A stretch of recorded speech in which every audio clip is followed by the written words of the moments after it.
আল্লাহর উপর আস্থা বিশ্বাস চায়, গণভোট দেবেন, দেন। সমাবেশ করে দেখাতে বলেন, দেখাবো। আল্লাহর উপর কসম করে বলি বিসমিল্লাহ, পার্লামেন্টের সংশোধনী যে পাশ হবে কিংবা এই অন্তর্বর্তীকালীন সরকার যে সংবিধান পাশ করবে, আমি পরিষ্কার বলি দেশের মানুষ বিসমিল্লাহ চায়, আল্লাহর উপর আস্থা বিশ্বাস চায়। আপনারা যদি মনে করেন দেশের মানুষ চায় না, আমি মাদারেসে কওমিয়ার ছাত্র শিক্ষকদের উপর আস্থা রেখে বলি, তোমরা যদি চাও, যারা সংবিধান সংস্কার করছো, দেশের মানুষ চায় কি চায় না, আমি পরিষ্কার বলি 56,000 বর্গমাইলের বাংলাদেশের টেকনাফ থেকে তেতুলিয়া, রূপসা থেকে পাথুরিয়া, বাসানচর থেকে স্যান্ডবার্ড পর্যন্ত যেখানেই তোমরা মনে করো জনতাকে জড়ো করে, জনতাকে একত্রিত করে দেখাতে হবে কারা কারা বিসমিল্লাহ চায়, কারা কারা আল্লাহর উপর আস্থা বিশ্বাস রাখতে চায়। আল্লাহর কসম 56,000 বর্গমাইলের যে কোনো জায়গায় আমাদেরকে বলো, সেখানেই 1 কোটি আল্লাহ প্রেমিক, নবী প্রেমিক জনতা জড়ো করে দেখিয়ে দেবে।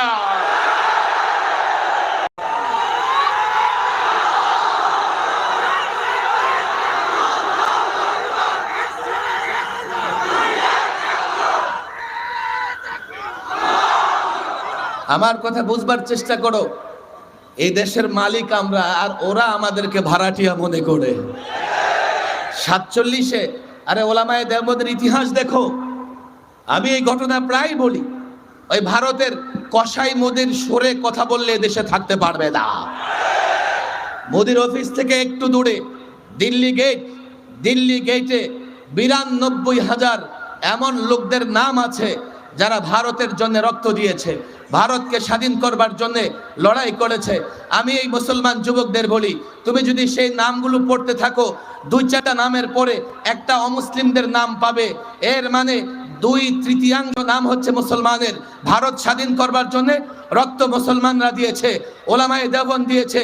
ইংরেজ কমপক্ষে 20,000 আলেমকে হত্যা করেছে। দিল্লির শাহী মসজিদের বারান্দায় ফাঁসির কাষ্ঠ ঝুলিয়ে এক আলেমকে শহীদ করেছে। এই ঐতিহাসিক টমসনের ঘটনা আমরা সকলেই জানি। সে বলে, আমি তাঁবুতে গিয়ে মানুষ পোড়ার গন্ধ পেলাম, নাকে আমার গন্ধ আসলো, মানুষ পোড়ানো হচ্ছে। তারপর পেছনে গিয়ে দেখি 20 জন আলেমকে উলঙ্গ করে আগুনে পোড়ানো হচ্ছে, আর 20 জনকে দাঁড় করিয়ে রাখা হয়েছে। ইংরেজ বলতেছে, ইংরেজদের পক্ষে কথা বলো, তোমাদের ছেড়ে দেওয়া হবে। অন্য ভাইয়ের মৃত্যু নিজ চোখে দেখেও একজন আলেম ইংরেজদের কাছে মাথা নত করে নাই। এ ভারত আমরা স্বাধীন করেছি 47-এ। এই ভূখণ্ড কেন আমরা আজকে, তোমরা 71 বলো, কেন 47 বলো না? 47 না হলে 71 হতো না। 47 না হলে আমরা এই ভূখণ্ড পেতাম না।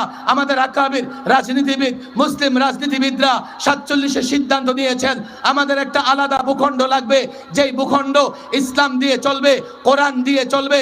47-এ যদি ওলামায়ে কেরাম আলাদা ভূখণ্ড না করতেন, 71-এ আমরা ভূখণ্ড পেতাম না। 47-এ যদি ভাষাকে কেন্দ্র করে এই ভূখণ্ড বিভক্ত হতো, আমাদের ভাষার কারণে আমরা হয়তোবা ক্যালকাটার সঙ্গে থাকতাম, না হয় আসামের সঙ্গে থাকতাম। ক্যালকাটার সঙ্গে থেকে আমরা ভারতের অধীনস্থ থাকতাম, আসামের সঙ্গে থেকে ঘুরে ফিরে ভারতের অধীনস্থ থাকতাম। তো স্বাধীন হয়ে সেকুলারিজম ছিল না। এবার বাংলাদেশ যখন স্বাধীন হয়, আমার মাদারেসে কওমিয়ার ছাত্ররা, মাদ্রাসার শিক্ষার্থীরা রক্ত দিয়েছে। 16 বছর আমরা রক্ত দিয়েছি, জেল খেটেছি, জুলুম খেটেছি। রাষ্ট্র আমার, মেরামত করব আমার।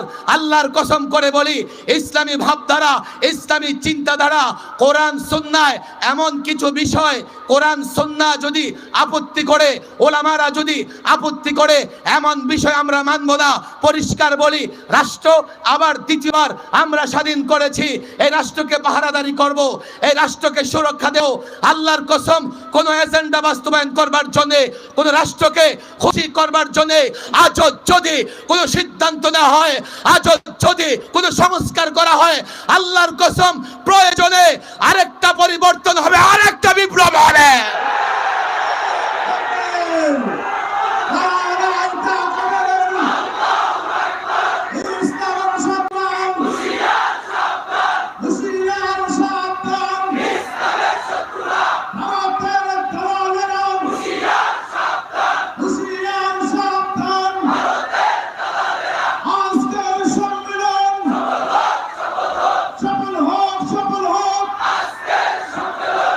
আমি মাদ্রাসা কওমিয়ার ছাত্রদের বলবো, জাতি এখন তোমাদের দিকে তাকিয়ে আছে। অনেকে দেখেছে, অনেকের রাজনীতি রাজত্ব পরিচালনা দেখেছে, জাতি এখন তোমাদের উপর বিশ্বাস রাখে, কিন্তু তোমরা তো প্রস্তুতি দিতে পারছো না। আজ থেকে প্রস্তুতি নাও। এই জাতির যুবক, জাতির মুসলমানদের বলো, আমরা ইসলামের কথা বলি।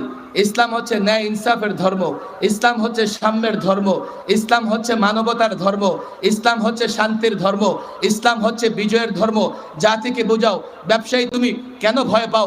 ইসলাম মেনে ব্যবসা করো, দুনিয়াতেও ধনী আখিরাতেও ধনী। চাকরিজীবী চাকরিজীবী ইসলামকে কেন ভয় পাও? চাকরি ইসলামের বিধান মেনে চাকরি করো, দুনিয়াতে সফল আখিরাতে সফল। রাজনৈতিক দলের নেতা কর্মীদের আমি বলি, তোমরা কেন ভয় পাও ইসলামকে? রাজনীতি করতে চাও, করো। ইসলামের রাষ্ট্র পরিচালনায় কোথাও তো বাধা নাই, তবে হ্যাঁ, ইসলাম মেনে রাজনীতি করো। তোমরা 53 বছরে ইসলাম মেনে রাজনীতি করো নাই, যার জন্য মর্যাদার সঙ্গে রাষ্ট্র চালাতে পারো নাই। আমি কাছে থেকে দেখেছি 53 বছর যারা রাষ্ট্র পরিচালনা করেছে, কেউ ভারতের কথায়, কেউ আমেরিকার কথায় তাদের ইজ্জত সম্মান ছিল না। চেয়ারে বসে তারা পশ্চিমাদের, ভারতের, চায়নার, রাশিয়ার গোলামি করেছে। এ মুসলিম যুবক, রাষ্ট্র চালাতে চাও? 56,000 বর্গমাইলের বাংলাদেশ কয়দিন চালিয়েছো? 53 বছর। আমি বলি, ইসলাম ধরো, ইসলাম মানো, ইসলাম মেনে যদি রাজত্ব করো, 56,000 বর্গমাইলের বাংলাদেশ নয়, 53 বছর নয়। তুমি দেখো একটা মুসলিম যুবকের ইতিহাস দেখো। মোহাম্মদ বিন কাসিম ভারতে যখন ইসলামের পতাকা উড্ডীন করেছে, এরপরে ভারতে ইসলামী শাসন ব্যবস্থা ঘুরে বাংলাদেশ নয়, অর্ধ পৃথিবী। এ যুবক, মাদ্রাসার ছাত্র, রাজনীতি করতে চাও? এই মুসলমান যুবকেরা, দামালেরা রাজনীতি করতে চাও? তোমাদের আমি গ্যারান্টি দিয়ে দেই, ইসলাম ধরো, ইসলাম মানো। 56,000 বর্গমাইলের বাংলাদেশ নয়, গোটা দুনিয়া রাজত্ব করবে। আল্লাহর কসম, আজকাল বর্তমানের শাসকরা পশ্চিমাদের গোলামি করে, আর তুমি যদি ইসলাম ধরে, ইসলাম মেনে রাজত্ব করো, তুমি রাজত্ব করবে, পশ্চিমারা তোমার গোলামি করবে।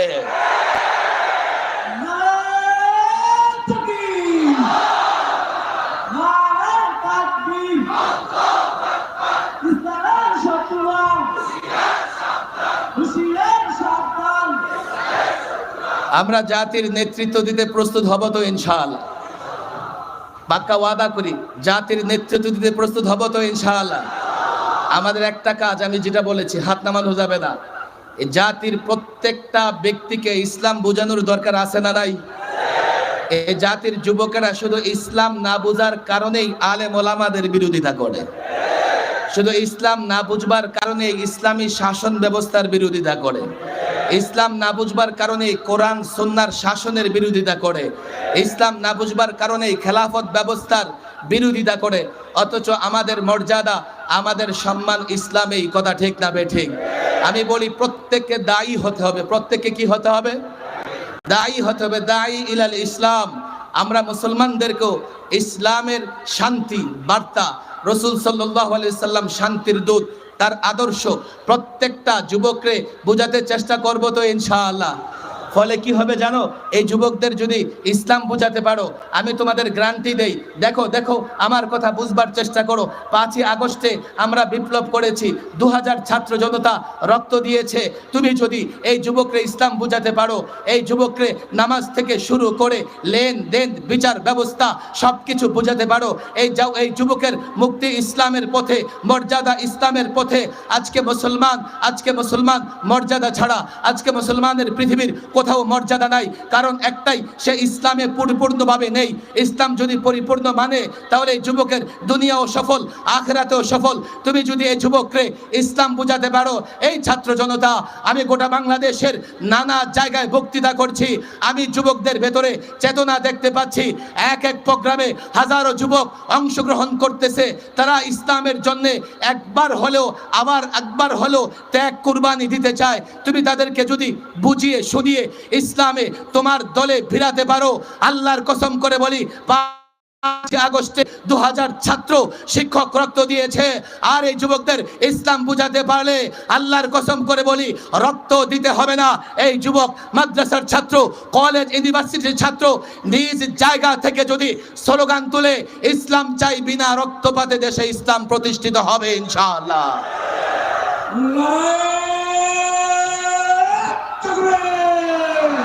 এই জন্য আমাদের দায়িত্ব হচ্ছে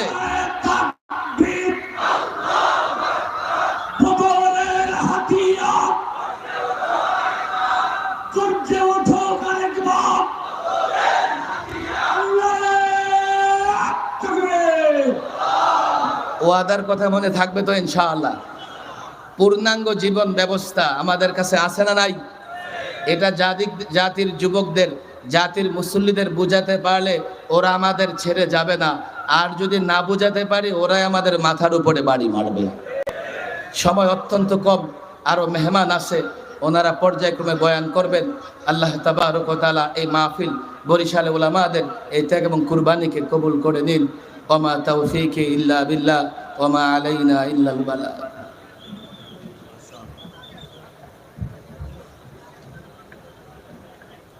আলহামদুলিল্লাহ, আমাদের মাঝে আলোচনা করলেন হযরত মাওলানা মুফতি ফজলুল হক আমিনী রাহমাতুল্লাহি আলাইহির সুযোগ্য উত্তরসূরি, লালবাগ জামিয়ার স্বনামধন্য মুহাদ্দিস হযরত মাওলানা মুফতি সাখাওয়াত হোসেন রাজি দামাত বরকাতুহুল আলিয়া। মুহতারাম হাজিরিন, আমরা অত্যন্ত আনন্দের সাথে একথার জানান দিচ্ছি, আলহামদুলিল্লাহ আজ বরিশাল শহর উলামা ইকরামের শহরে পরিণত হয়েছে। সকলে বলি আলহামদুলিল্লাহ। আজ বরিশাল শহর টুপিওয়ালাদের শহরে পরিণত হয়েছে, আলহামদুলিল্লাহ। মুহতারাম হাজিরিন, ইতিমধ্যে আমাদের মাঝে উপস্থিত হয়েছেন মজলুম আলিমে দ্বীন হযরত মাওলানা জুনায়েদ আল হাবিব দামাত বরকাতুহুল আলিয়া। আমরা বরিশাল